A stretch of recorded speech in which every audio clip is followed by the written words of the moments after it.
2026 சட்டமன்ற தேர்தலில் நடிகரும் தாவேக தலைவருமான விஜய் அவர்கள் வென்று தமிழ்நாட்டின் முதலமைச்சராக ஆகியிருக்கிறார். 2006 விஜயகாந்த் அவர்கள் எப்படி எதிர்க்கட்சி தலைவராக நின்றாரோ அதற்கு அதிகப்படியாகவே தமிழ்நாட்டின் முதலமைச்சராக ஆகியிருக்கிறார் தாவேக தலைவர். இந்த விஷயம் நிஜமாவே நான் எப்படி இருக்கும் நினைச்சு பாருங்க. நம்ம தளபதி விஜய் சிஎம் ஆயிட்டாருன்னா 2026 எப்படி இருக்குன்னு நினைச்சு பாருங்க. அந்த கோட்டைக்குள்ள அண்ணன் நடந்து போறதும், உட்காந்து சேர்ல உட்காந்து நாற்காலில உட்காந்து சைன் போடுறதும், பின்னாடி அப்படியே போலீஸ் படையோட அப்படியே வரதும் எப்படி இருக்குன்னு நினைச்சு பாருங்க. அப்புறம் அவ்வளவு ஆசையா இருக்குங்க பாக்குறதுக்கு, பார்க்கணும் ரொம்ப ஆர்வமா இருக்கு.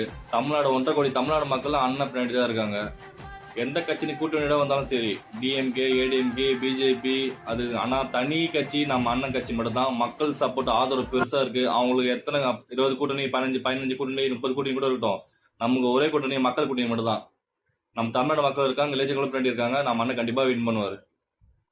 யூடியூப் வீடியோஸோ இன்ஸ்டாகிராம் வீடியோஸ் பார்த்தோம் நாங்க பேச கிடையாது. நாங்க எல்லாம் ஃபீல்டுல ஒர்க் பண்றோம். ஓகேங்களா, நாங்க போய் மக்களை சந்திக்கிறோம். நீங்க இப்ப ஆளுங்கட்சியிலையும் அதுக்கு முன்னாடி இருந்த கட்சிக்காரங்க போய் மக்கள் கிட்ட பேசுறதை விட நாங்க அதிகமா பேசியிருக்கோம். மக்களும் அவங்களோட குறைகளை எங்க கிட்ட சொல்றாங்க, அவங்களோட ஆதங்கத்தை எங்கள்கிட்ட வெளிப்படுத்துறாங்க. இன்னொரு நீங்க சொல்ற மாதிரி நாங்க வீட்டுக்குள்ள போறப்ப எங்களுக்கு வரவேற்கிறதுக்கு ஒரு குட்டி பிள்ளை வந்துரும் அங்கிருந்து. ஏன்னா எங்களோட துண்டு அந்த இது எங்களை வரவேற்க வைக்குது.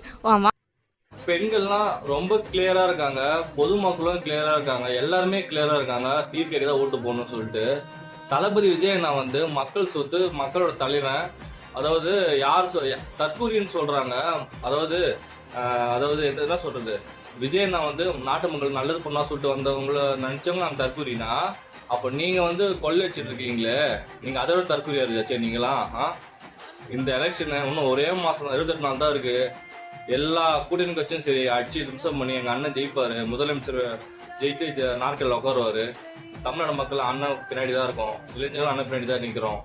கண்டிப்பா அண்ணன் வெற்றி பெறுவாரு. எங்களுக்கு பின்னாடி இளைஞர்கள் மட்டும் கிடையாது, பொதுமக்கள் மட்டும் கிடையாது, எல்லா மகளிர் ஓட்டும் விஜய் அண்ணன் மட்டும் தான் விழும். உங்க ஓட்டு யாருக்கு? விஜய்க்கு. டிவி கேக்குதான். என் ஓட்டு டிவி கேக்கு. என் ஓட்டு அண்ணா விஜயனுக்கு தான். என் ஓட்டு தளபதி தான். இந்த எலெக்ஷன்ல ஓட்டு போட போறேன். இதை டிவி கேக்கு தான் போட போறேன். என் ஓட்டு விஜய்க்கு தான் ப்ரோ. என் ஓட்டு டிவி கேக்கு தான். என் ஓட்டு சீமானுக்கு தான். அது மோகா ஸ்டாலின். டிவி கேக்கு. என்னோட ஓட்டு எப்பவுமே டிவி கேக்கு தான். டிவி கேக்கு தான். என் ஓட்டு விஜய். என் ஓட்டு தளபதி விஜய் தான். நான் ஓட்டு இவரு விஜய்க்கு தான் போடலான்னு இருக்கேன். யாரு இந்த விஜய்? நடிகர்ல இருந்து உச்சத்துல இருந்து அரசியலுக்கு வந்திருக்காரு. பணம் சம்பாதிக்கவா இல்ல கொள்ளடிக்கவா? மக்கள் நல்லது பண்ணக்காக வந்திருக்காருங்க. நம்ம மக்கள் நல்லா இருக்கணும் அப்படின்னு வந்திருக்காரு. சரிங்களா, நம்மளுக்காக வந்தவரை நம்ம தான் அவரை பார்த்துக்கணும். நம்ம ஜெயிக்க வச்சா அவர் நம்மளை பார்த்துக்க போறாரு. ஒரு சான்ஸ் கொடுப்போமேங்க. 2 பேருக்கு மாறி குத்தாச்சு. 25 ஆண்டுகளாம் மாறி ஏடிஎம்கே டிஎம்கே ஆட்சி செஞ்சுட்டாங்க. ஒரு சான்ஸ் நம்ம அண்ணன் கொடுப்போமே. குத்துதான் பார்ப்போம், என்ன பண்றாரு பார்க்கலாமே. குத்து பார்க்காம பான்னு பேசுறதுல குத்து பார்ப்போம். கண்டிப்பா அண்ணன் நல்லது பண்ணுவாரு. ஓட்டு உங்க உரிமை.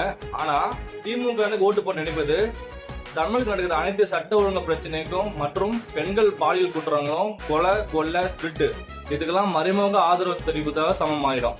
நீங்க திமுக ஓட்டு போட்டீங்கன்னா ஓட்டு போடாதீங்க திமுகவுக்கு.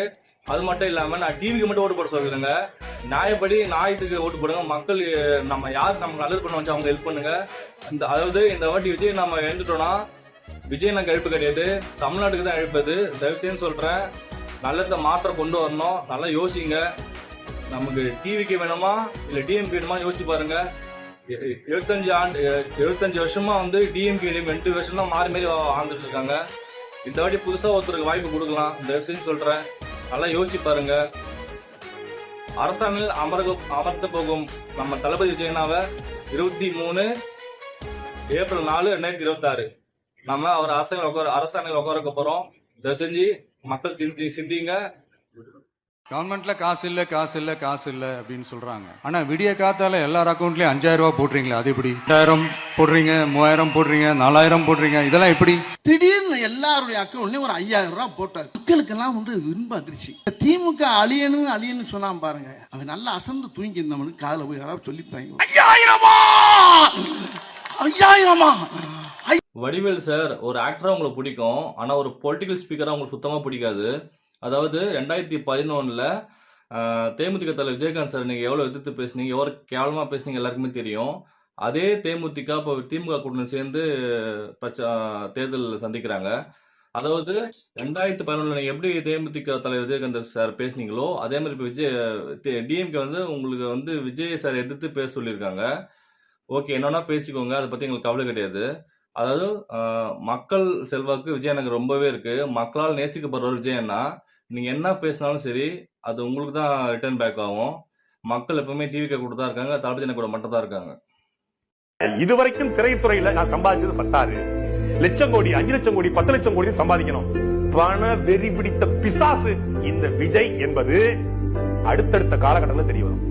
விஜய் காசுல, விஜய் பணத்துல, விஜய் உழைச்ச சம்பளத்துல இது வரைக்கும் என்ன நடத்தினங்கள் பண்ணிருக்காரு அப்படின்னு சொல்லு. புயலால் பாதிக்கப்பட்ட 7 மாவட்ட மக்களுக்கு உதவும் வகையில் மாவட்ட நிர்வாகிகளின் வங்கிக் கணக்கில் 40 லட்சம் ரூபாய் செலுத்தி நிவாரணப் பணிகளை மேற்கொள்ளுமாறு அறிவுறுத்தியுள்ளார். கொரோனா நிவாரண நிதி. சாட்டை முருகா, நீ சாட்டை முருகன்ல சட்டி முருகன். நான் உனக்கு பிரச்சனை, உனக்கு வேலையே கிடையாது. உனக்கு விஜய் அண்ணா பத்தி பேசாம தூக்கம் வராதா? டிவிகே பத்தி பேசாம தூக்கம் வராதா? உன் கட்சி பண்ணி பாரியா, நாம் தமிழ் கட்சி பண்ணி பாரியா. விஜய் நான் வந்து எவ்வளவு பண்ணிருக்க தெரியுமா? நீ ஒரு பைசா பண்ணிருக்க இது வரையும்.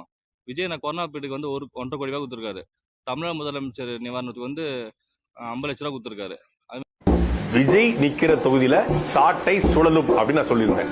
இப்போதும் சொல்றேன், விஜய் நிக்கிற தொகுதியில சாட்டை சுழலும். ஏன் விஜய் நிக்கிற தொகுதியில மட்டும்? அப்ப விஜய் தான் உங்களுடைய எதிரியா அப்படின்லாம் இல்ல. தமிழ்நாட்டு அரசியல்ல ஒரு தவறான அரசியலை, எந்த விதமான கொள்கை, கோட்பாடு, சித்தாந்த தெளிவும் இல்லாத ஒரு அரசியலை. சாட்டை அவர்களே, உங்களுக்கு அந்த பதிவு, நீங்க எல்லா கட்சிகளும் உங்களுக்கு விமர்சிக்க உரிமை உண்டு. ஆனா நீங்க விமர்சிக்கிற ஒரே கட்சி டிவிகே தலைவர் விஜய் மட்டும்தான். ஏன் விஜய் எனக்கு கொள்கை இருக்கா, கோட்பாடு இருக்கா கேட்கல. உங்க கட்சி கொள்கை இருக்க, கோட்பாடு இருக்கா? மக்கள் உங்க ஜெயிக்க வச்சிருக்காங்க. அதாவது உங்க தொகுதியில ஒரு எம்எல்ஏ காட்டும் போகலாம், இல்ல நீயே காட்டு எம்எல்ஏ இருக்க பாத்தியா? இல்ல, ஏன்னா உங்க மக்கள் ஏந்துக்கல. உங்க சித்தாந்தத்துல உங்களுக்கு கொள்கை இல்ல. அதாவது விஜய் அண்ணா வந்து நீங்க எந்த கட்சிக்கு எதிர்க்க வந்தீங்களோ ஆளுங்கட்சியை, அந்த கட்சியை விட்டுட்டு கட்சி தளபதி அண்ணா வந்து மட்டுமே விமர்சிக்கிறீங்க. ஏன்னா அவர் மிஸ் தான் உங்களுக்கு வந்து ஓட் பேங்க் அதிகமாகும், நீங்க வந்து உங்களுக்கு அதை வச்சு பேர் வரலாம் அப்படின்ற மாதிரி நீங்க பேசுறீங்க. அதெல்லாம் கிடையாதுங்க. 2026 தமிழக மக்கள் வெற்றி கழகம் தான் ஜெயிக்கும். மக்கள் அது ஒரு அமோகமா இருக்கு. இளைஞர்கள் கண்டிப்பா அண்ணன் ஓட்டு போடுவாங்க. இது வந்து மக்கள் கூட்டங்க, மகேசன் கூட்டம்.